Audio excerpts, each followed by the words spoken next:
Since we've been standardizing and measuring cognitive development since the late 1800s, every generation has outperformed their parents, and that's exactly what we want. We want sharper kids. And the reason for this largely has been school. Each generation spends more time in school. We use school to develop our cognition. Congratulations to your correlation.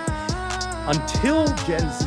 Gen Z is the first generation in modern history to underperform us on basically every cognitive measure we have, from basic attention to memory to literacy to numeracy to executive functioning to even general IQ, even though they go to more school than we did. So why? What happened? What happened around 2010 that decoupled schooling from cognitive development? It can't be school. Schools basically look the same. It can't be biology. This hasn't had enough time to change. The answer appears to be the tools we are using within schools to drive that way.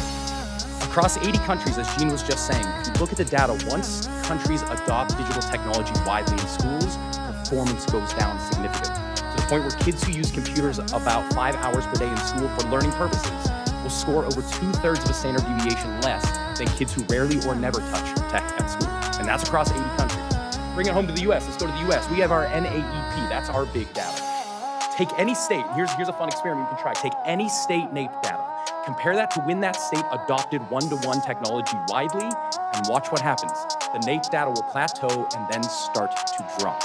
Now, as Gene said, of course, this is all correlative. What we really want is causative. To get causation, what you need is academic research and you need mechanisms, explanations for why we're seeing what we're seeing. Luckily, we have academic research stretching back to 1962 that shows the exact same story for 60 years.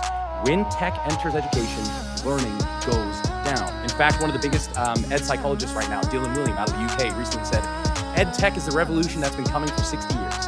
And we're gonna have to wait another 60 because it ain't doing anything. Now that's research, but now we need mechanisms. Luckily, over the last about 2 decades, we've been doing a lot of work in what we call the science of learning. How do human beings learn?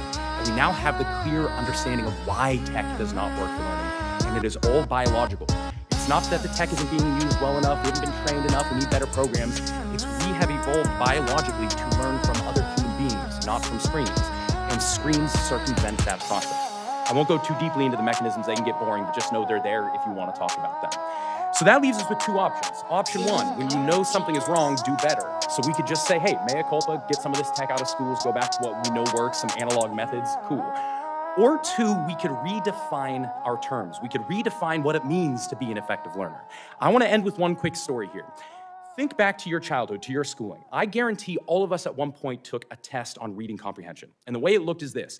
Here's a passage of about 750 words. Here are 10 to 12 questions about that passage. Most of them are inferential, not factual. They're asking you to go beyond what you just read to see what you understood. Cool.